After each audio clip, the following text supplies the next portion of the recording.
qotiyyowwanii hamma hoolotaatti gaalota hamma harrootaatti ajjeesii fiti. Sigaltee ajjeesii fiti lafarraa kan jedhu isa kanaadha. Ka keenyaa ammoo sitti beetii jira. Waadaa tayyib tamaam. Ajjeesii kan jedhu isa kanaadha. Nasraa chaarjii qabu wanti xiyya. Sorry. Okay tamaam. Hayyee tole. Argu jirtaa miti isaa? طيب كونوا كأجيس يدو سكنا لقيتك كأجيس يدو مجابا كان كيتي مالي نوبرتي وادادا ورا وادا ودي غداني لولا دي فنجداني لولا دي سوراف وادا ودي غلا ورا وادا سنديغان ورا وادا دي ايغتان انتقنا جرى ربي ورا وادا سنديغاني مسلمتو تيرو جلقباتي بجيسا ورا سان أجيسا إلي ربي دبتي أكو مجرد نما أجيفتني أجيفهم نمي نما أجيسني نما أجيفهم أوكي نوبرتي كان إسلام ما كزت سيرجرو إذا كان مشرك لي كاميو ati nama jeeftee jennan siddeefnu dhukkee sirraa kaafnee balleessinaa jechuudha. Amma kan si gaafachuu jiru rakkoo tokko maletti lafaa ka'ee macaafni nama ajjeesaa jedhamu isa kan akkam goota. Naaf deebisisa. Kanaafuu na dhaggeeffadhu. Ishi ati macaaf ani si gaafannaa ati macaaf qulqulluu takkastu musliimni hundumtuu akkasuma macaaf qulqulluu dafee caqafata waan ta'een beekanii hiikkaa kan isaati irraa danda'ee hiikkachuu danda'u. Ati immoo macaaf qulqulluu seera lakkoofsatti irraa baastee tonatti agarsiistu tokko irraa kaastee irratti agarsiisti. Inni erga quraana finneerraan booddee maaliif nan gaafattu erga gaafii koo deebisteen booddee maaliif nan gaafattu maalidhaafii kan quraanarraa macaaf qulqulluu hin caqafatta. Asa kan quraanaadha yaa jamaa argu jirtanii gurbaa kana mucaa kana. Anoo mangisi gaafadhe. Saati ani quraana ibsaatiin ture guutuu isaa quraana bansiisee sanuu banii jedheeni dubbisee jedheeni kadhachaa ture. Mee gabaabsii. A'uudhu billah. Mina yaadata nagarmichi. Mee yeroo takka na dhageeffadhu baarakallahu fiik. Yeroo takka na dhageeffadhu. Saati baay'ee haasofsame.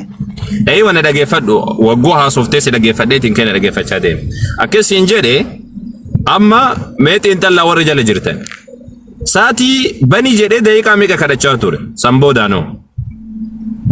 Banuu dadhabanii jennaan ijoollee kana xayyib banaa fi jennee kadhanneeti ustaazamdii bansiifneef dubbisaa jennee. Keeyyata tokko irraa kaasi dubbisennaan tokkoffaa dubbiseetiin asii bade. Natti bilbilamee jedhe saati ani ibsee geessu ammoo natti bilbilamee jedhe as deebi'a. Eegasani quraana naafii kuttiin jirtuu jedhe. Maal taate samu jaati? Ishi ammas natti maal rakkina qabareetti gabaabsi natti michiisuma. Kanaaf dubbatee jedhe kanaaf ajjisaa jedhee maddu. Okay dubbisi bakka san dubbisi yalla baasi dubbisi magana yalla si guddisaati.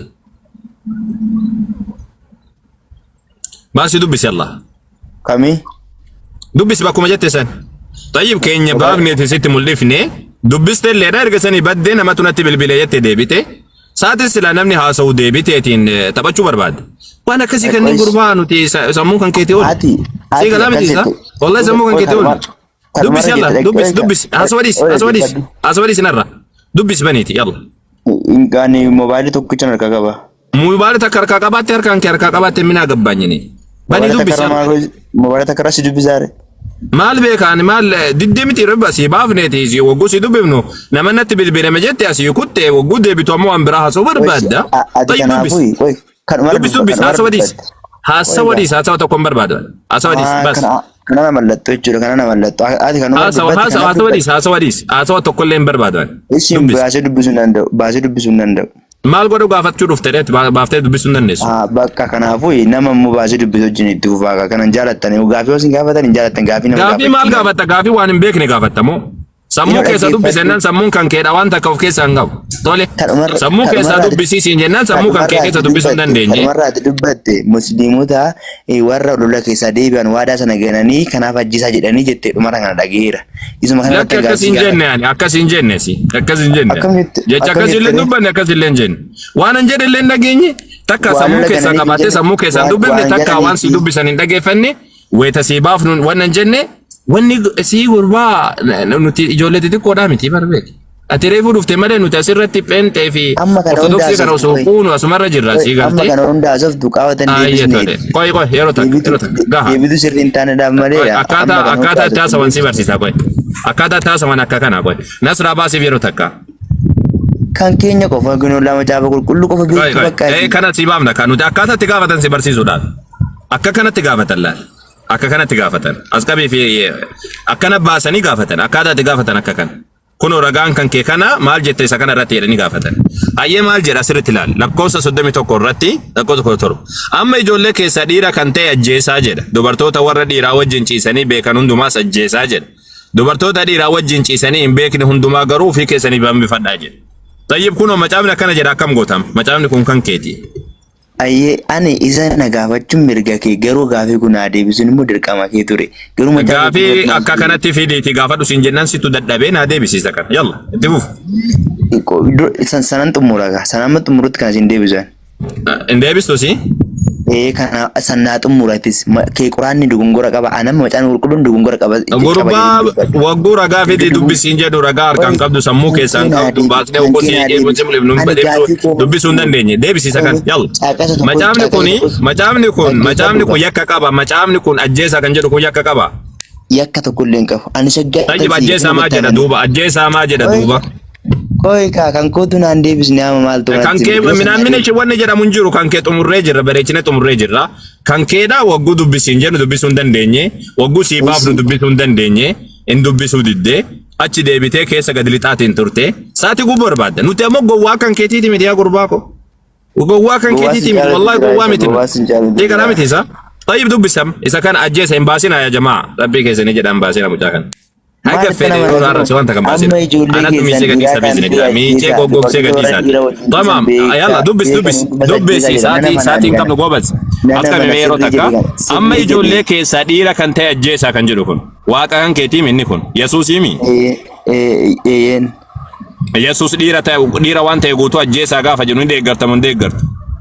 Inni kun sirruma dubbatame seenaan isaa maaliif akka dubbatame aadaa sabichaatii fi immoo wantoota haala kana yeroo sana tule. Ayyee seenaa sanatti himi. Ani kun akkana si dhaggeeffadha. Seenaa sanatti himi ayyee. Ayi si dhaggeeffadha. Akka kan keetii miti akka kan keedha wacan jaaladhu ani. Tom. Egaa. Seenaa sanatti himi. Dhiira hunda ajjeesaa jedha seenaa sanatti himi. Daf. Isin sittan hima dhaggeeffadhu. Seenaan isa kana sittan hima garuu suuraa 9 irratti. Dura ragaa naa kennin jettu ati. Yoo akkas ta'e immoo jechuudhaan dura. Waan jettee irratti ragaa naa kenni jedhi akkasi nama gaafata. Lakka isan argeerraa hin jedhe bakka naa deebiste. Ragaa negatiivaa fiduudhaan dura ana gaafadhu. Ragaa waan jedhe san irratti awwal akkana jettee ragaa naa kenni. Akkas jedhi jalqaba. Maal caqasni wal rukutamu? Warra rukutaa caqasni. Rukutuudhaan dura wal rukutaaf rukutuudhaan dura ragaa naa kenni jedhi na gaafadhu. Jalqaba akkas jedhama akkaataatti nama gaafattu hin beektu moo wagguu waan tokko nama gaafatte dhagaye anillee sin dhaggeeffadha dhagaye jalqaba na dhaggeeffadhu mee si sirreessaati akkasiin jedhe wagguu waan tokko gaafattu ati fakkeenyaaf amma islaamummaan kaakanaati yooti jette yoo siin jedhe yookaan miti loo siin jedhe lamaan isaa irratti iyyuu ragaa na gaafachuu qabda. Moiti ragaa si gaafachuun nan barbaachisu ragaa si gaafachuun akkamiin bakka nama ragaan gaafannee maal godhu nagaa maal na gaafachuu ol seente duuba. Dhaggeeffadhu inni laa ragaa gaafachuun kun yeroo na barbaachisu yeroon waan tokko achirraati ani kaa wanta argirraan keessi gaafadha eeyyanii erganaan jette kun immoo maal ibsaa jedhee si gaafachuuf caqasaa jechuudha kun immoo yoo amantii bilisaa ta'e inni kun immoo maal ibsaa jedhee si gaafachuuf ati caqasa honaa kennite caqasni kee ergoon faallesine ta'eeti amantiin kee ergoon faallesine ta'eeti caqasaan si galu sanarratti ammoo kana jettee naa ibsita jechuudha si galee yaadni koo.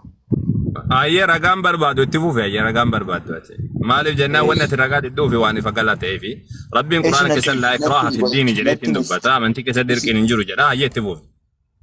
Amma fakkeenyaaf yaa ustaaz rabbi umrii teessi haa dheeressu wallahi billahi tallahi sababni maali ummata kana wajjin rakkannee jira silaa akki gaafiidha nuti isaan caalaa gaafii akkatti gaafatan be holdan teetiifu us keessummaadha manni keenya nus dura jira laal ustaaz gaafii gaafate gaafii yoo isin gaafatan jaalatan nama gaafii isin gaafatan jaalatan hayyeemee dhiifadhe gaafadhu gaafii gaafachuudhaaf kaanu isin akka feesaritti gaafatu gurbaan hin jarjara asin durallee guyyaa wayidha naasofsitti na fakkaata maa kana jarjarta si ati asuma jirraa minuti ani kan jedhu ani haasoo jalqabaa maali fattasa waan si sirreessanati taasifata maal jala jettasa gaafii kan keessirraa qeeballaa laakiin taas gabbaa'ii gaafadhu siigaltaa kan wacan taaniif wagguu nam tokko fakkeenya wagguu an haasa'u mucaa meessuu ta'e jedhi bismillah wagguu an haasa'u ati dhageeffataa wagguu ati haasoftu an dhageeffataa yoo deemne walirraa fuudhaa yoo deemne malee yoo callistee akkuma zalaaqii seente kanaan zalaaqi ma yoo akkana taasoftee dubbiin hin taatu nama jibbisiisan jala kana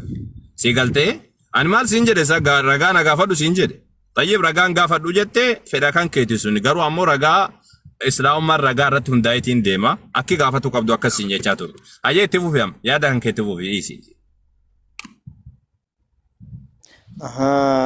Islaamummaan caqasaan deema guyyaa eenyudha maqaan isaa nuyi ragaa gaafa namni kiristaana isin caqasa ragaa wajjin hin deemnaa gaafa jedhamu ani hin barbaadu afaan duwwaadhaan qofa naa deebisi caqasa maal raagota jechaa inni iyyaa ture yeroo kechan immoo caqasa yaa abboo ragaa nuti waan ragaadhaan ala deemtan waan sammuu gaafii loojikiitu jira ati gaafii loojikii hin gaafanne gaafii loojikii yoo na gaafatte ragaa sin barbaachisa ragaa si kenna sin hin jedhanu gaafii loojikii fakkeenyaaf Yesuus nama akkami namatu dhalate oguu sin jedhee si gaafadha yookaan waaqa dhalate oguu sin jedhee gaafii loojikiiti kun.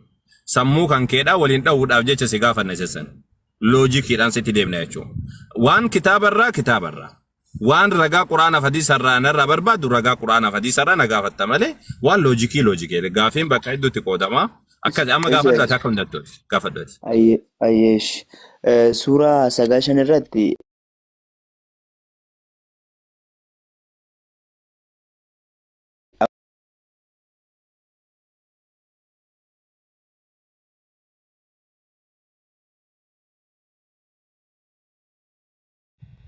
suuraa 9 suuruma 9 isaan lakkoofsa tokko irraa kaasee dubbisi haga 5dha fagoo miti lakkoofsa tokko irraa kaasee haga 5dha dubbisi.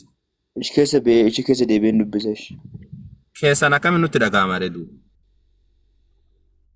Kootu ol deebi ati keessaan nutti hin dhaga'amuuti as deebi garana.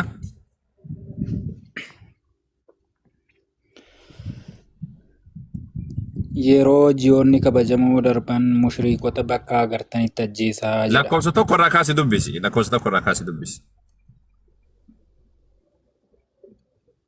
Ajjeesaa jedhee yeroo maal godhu kana jira. Yaa Allah. Lakkoofsa tokko irraa kaasee dubbisi afaan Oromoodhaan beekti ijoollee yaa Rabbii kiyya obsanuu kenneeti. Ijoo macaafallee sinuma kadhannaa ol deebi'aa dubbisaa agarsiiqaa dubbisaa inni macaafallee sin kadhanna. Quraanallee sinuma kadhanna. Isin jalqabarra lakkoofsa haga lakkoofsa 5dhaa isin guddatamoo namni nuti haga lakkoofsa 20 30 dubbisaa oolla. Lakkoofsa tokko irraa kaasee dubbisme hin dhageeffanna. Dubbisi kan si bira jiru nu biran jiru bilbilarraa keessa yoo deebinee dubbisne malee hin qabnu. Kolfa gaafinoo kasabbii. Kolfuma qabee kolfaa magan wayyoo. Yoo soba ta'e immoo kolfi kee kun hankeedha yoo inni soba ta'e hankeenya kolfi kee yookaan hankeeta. Ijoo isin dubbistanii nu gaafatan dubbisaa isin hin jenne mee dubbisaa yeroo takka yoo of biraa qabaattan. Yoo sammuu keessaallee beektan yookaan arabeeffaan isinii dubbisaan akkanuma taa'ee sammuu kiyya keessaa isinii qara'anii isin hiikuu dandeessanii. Kitaaba biraan qabdu ati. Maal sammuu keessaayyuu qabaani? Sammuu keessaayyuu qabaa maal Quraan? Ishi nutu ija keenyatu sobamoo amma uummata sobdamuu nu sobdare. Maal desa gurbaan gaad? Maa muslima hunda beekaa godhe suuraa Quraani muslima hunda qaraa bar. Namni muslimaadhaan namni Quraan haa xiqqaatu haa guddatu namni hin qaraadha hin jiru bar. Waan xiqqoollee taatu hin qara. Muslimni dirqama Quraana qara. Irra hedduun muslima addunyaarra jiru kuni nama Quraana kattameedha bar. Quraanni akka macaafaadhaa san waan bobaa jala kaannee torban hin tiksii nutti tole dubbifne bira deebinu miti jireenya muslimaati. Jireenya muslimaati muslimni. Akkasitti mee waan dhoksitanii waamaaman jedhani Quraanni waan dhoksatii miti bar. Quraanni biyya kam keessa oo deemte bannataa qoodna alhamdulillah rabbil alamin. Kitaaba sammuutti qabatamu waan namni hundi isaa beeku. Dhoksitanii waamaaman jedhani nuti gadalaatiidhaa miti kun dirsaanaatiidhaa miti kun. Seegalaamisa. Dubbisii siin jechuu jira maal dubbisii oguu siin jedhan atas deebitee waa dubbattamu ati. Jechuun mana sintu banatee miti ree gaafii gaafadhaadhaa gaafii gaafachaa jirtu kiristaanotas.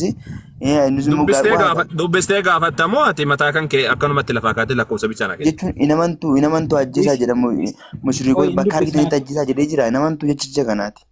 Naan dubbisaa fi dhiisi. Waan jedhu dubbisi jalqaba ani itti amanuuf dhiisuudhaan dura lakkoofsa tokko irraa kaasi dubbisi.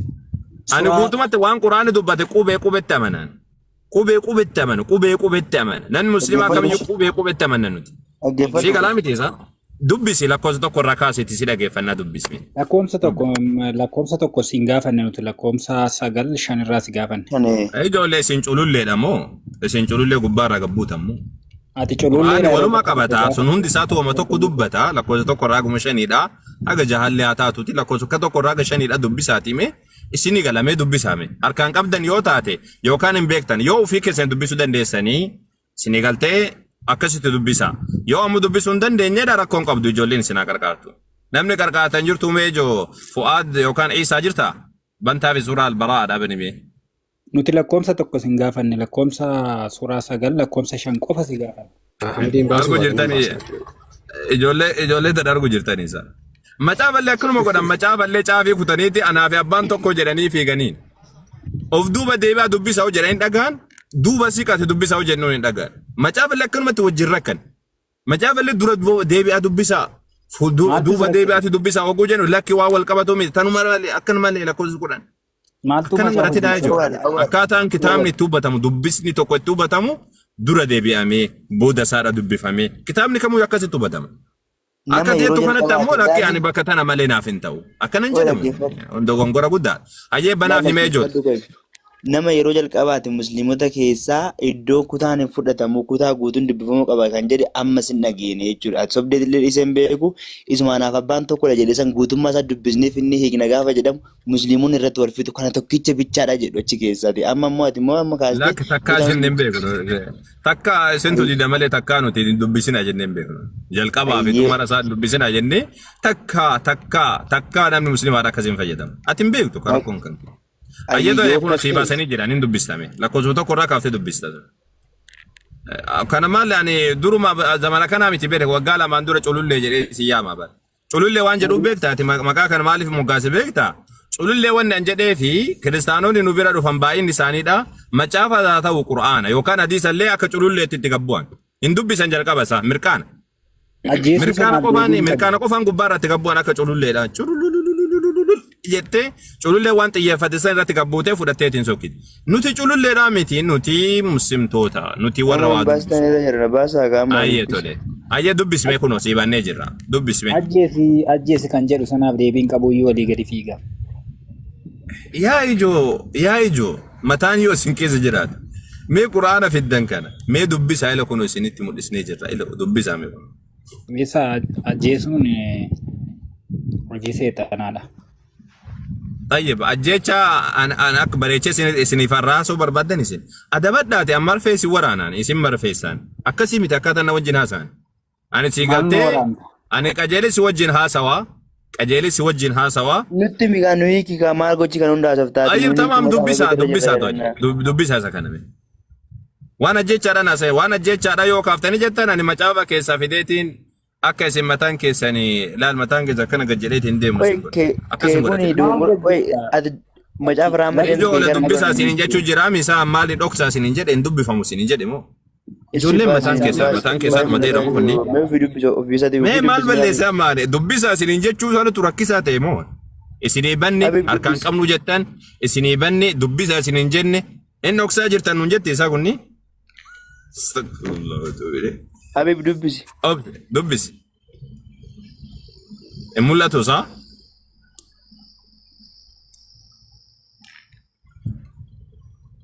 Xiqqoo asiin fakkaata Ustaaza Hamdi na fakkaata. Nasraa yoo kawannaa san hiika gabaabaa jira Ustaaza Hamdi mee?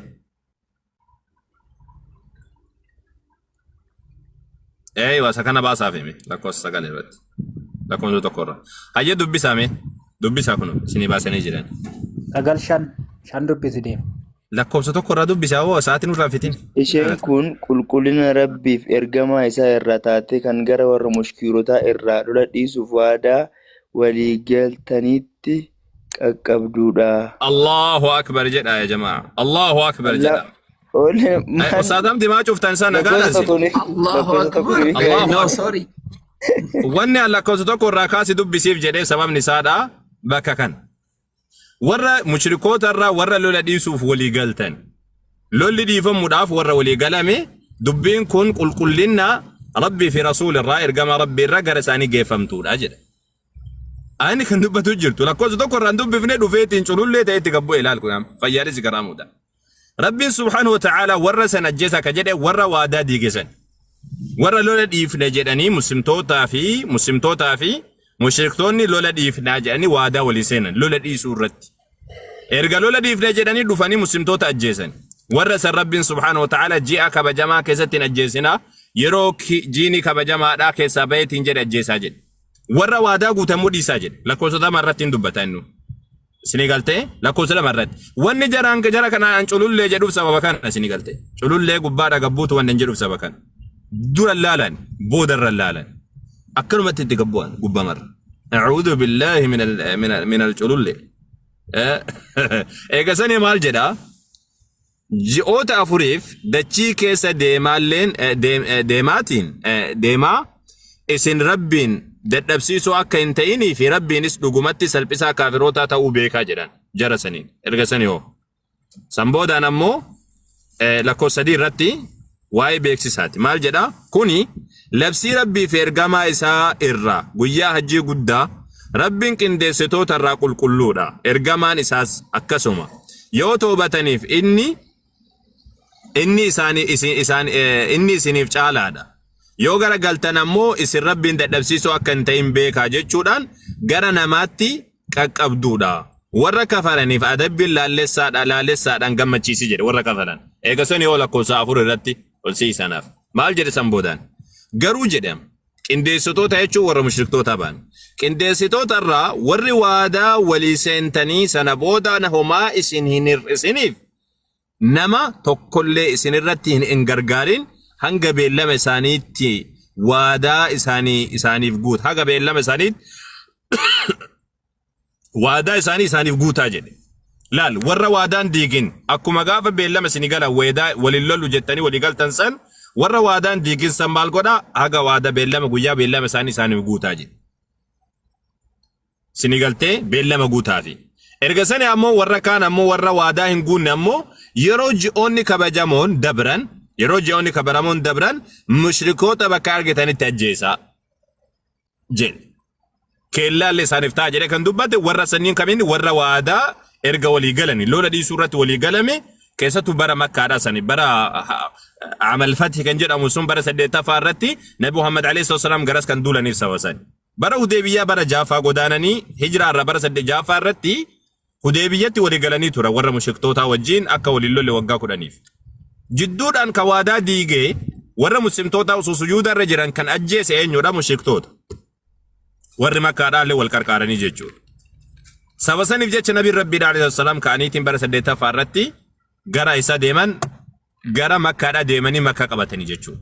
Sawajjiinuu Rabbiin subhaanahu wa ta'ala jarri toobatanii jarri bakka dhiifnee jirra dhiifama nu godhi jennaan Nabi Muhammad alayhi wasallam idhabuu فأنتم الطلقاء ديما يسين قد يفهموا أو متكسين ينقلوا جلني النبي ربي عليه الصلاة والسلام جري توبا نيف نجرا خلاص لما تسين اللولو وان قارينو تيوجدوا يفهموا نقول جنة النبي ربي عليه الصلاة والسلام ندي سني جركوا ورسني مالي قرآن مشيكتو تبكار كتاري تجيسا جنة جتة كنو واني أكا كنارا مدين أكا سماتي وانا جتة أسرتي وان تنانقل لي Ajjisa jedhama ajjisaan jennee ammeen.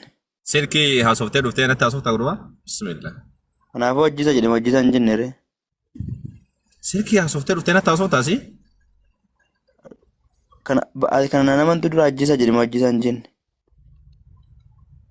Arguu jirtanii yaa jamaa mee waan mucaa kana arguu jirtanii isa. Waa dubbisee dhufee silkii dubbisee silkii wanna jedhee ittiin dhufee naan jedhe. Akka kanatti amma na wajjin deemtaasi. طيب تمام أجيسا كان جلو مياه نتوزي كنا إجو اللي باسا في ميرو تكا مالك كنا يرو نصر باسي في ميرو كوي نجيجان كنا نمانين تقوي كارا كيفا درا كنا سيماتين توري يعني بساتين توري إسا سنة مو في كان كيتي طيب إرتو لغالي أجيسا جدي نصر باسي فايلة سنباسي فكسي في أستاذ همدي سنين لين باسا في كوي أكا أجيسان جلو أجيا نتوزي كنا بقنا كنا شاء قرآن الرهيكا سنبيكتاني kan macaa qulqulluu gaafa. Qoy yeroo tokko akkasumatti kan maaliin sinii baasa ustaazi? Faayila naa baasi faayila wanna ka jedhu san jechuudha ka ajjechaadha san. Hayyee tolee hayyee yoo baaftee natti himitama. Maal jedha? Tayyib anaa haga ani ibsuu dhageeffataatiin hin turre sun si dabarteetiin jeete waan sii goonuu hin qabu. Maal jedha? Egaati dhaqiitii jedha kunu ka ajjeesu isa kana. Amaaliqoota dhiiraa jalqabdee hamma dubartiitti. إجولة أهم مجولة هرم ودانيت أعوذ بالله من الشيطان الرجيم أكنما